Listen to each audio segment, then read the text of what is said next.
Today we gonna discuss जो की investment ideas हैं, थीम्स हैं 2025 की। तो इन थीम्स में पैसा बढ़ेगा।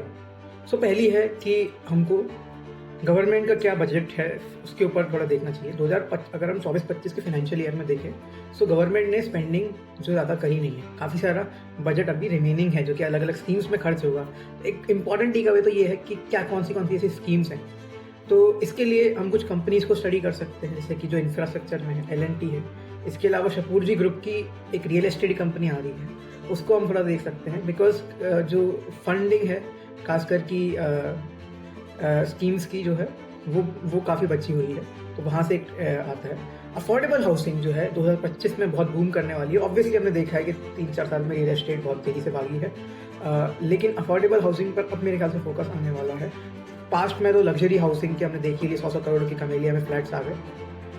इन अफोर्डेबल हाउसिंग 2025 में चलेगी। इसके लिए हमारे पास में ऑब्वियसली आवास फाइनेंसियर्स है कि अफोर्डेबल हाउसिंग में छोटे टिकट साइज़ के लोन्स बढ़ते हैं। फाइनेंसर्स जो होम फाइनेंसर्स हैं, चाहे आवास हो गया, चाहे होम फर्स्ट हो गया, चाहे एक्टस हो गया, चाहे आधार हो गया, आधार फॉर्म्स हाउसिंग फाइनेंस, इन सबको बेनिफिट मिलेगा। अगली जो थीम निकल के आ रही है वो इलेक्ट्रिकल इक्विपमेंट्स, मतलब अप्लाइंसेज जो हम रेगुलरली यूज़ करते हैं, कंज्यूमर अप्लाइंसेज, उधर निकल के आ रही है। और उसमें से भी पर्टिकुलरली एयर कंडीशनर एक इम्पॉर्टेंट थीम है, क्योंकि एयर कंडीशनर को एक बार यूज़ कर लेता है तो उसका वापस रिवर्स बिहेवियर नहीं होता है। तो काफ़ी एक स्ट्रॉन्ग इंसाइट है, खास करके क्लाइमेट चेंज वगैरह से भी इसकी जो डिमांड है बढ़ने ही वाली है।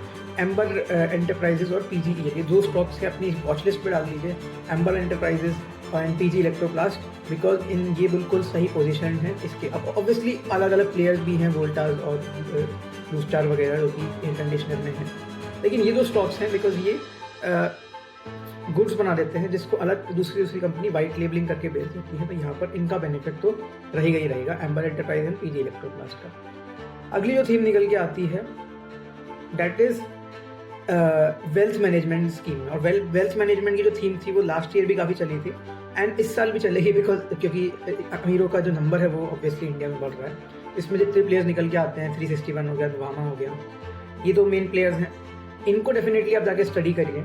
मोतीलाल ओसवाल को भी स्टडी कर सकते हैं बिकॉज उनका भी खुद का वेल्थ मैनेजमेंट डिवीजन है, ऑल्दो ओवरऑल रेवेन्यू का वो अभी इतना सिग्निफिकेंट नहीं है, लेकिन उसका भी स्टडी करी जाती है। हमने देखा किस तरीके से पिछले कुछ महीनों में मोतीलाल ओसवाल का स्टॉक भी बहुत अच्छी तरीके से भागा है। इसके अलावा हेल्थ केयर की थीम्स बहुत अच्छी चल रही हैं, और हेल्थ केयर में जो मैं स्पेसिफिक आपको बोल देना चाहूँगा, हॉस्पिटल्स की तरफ आप देखिए।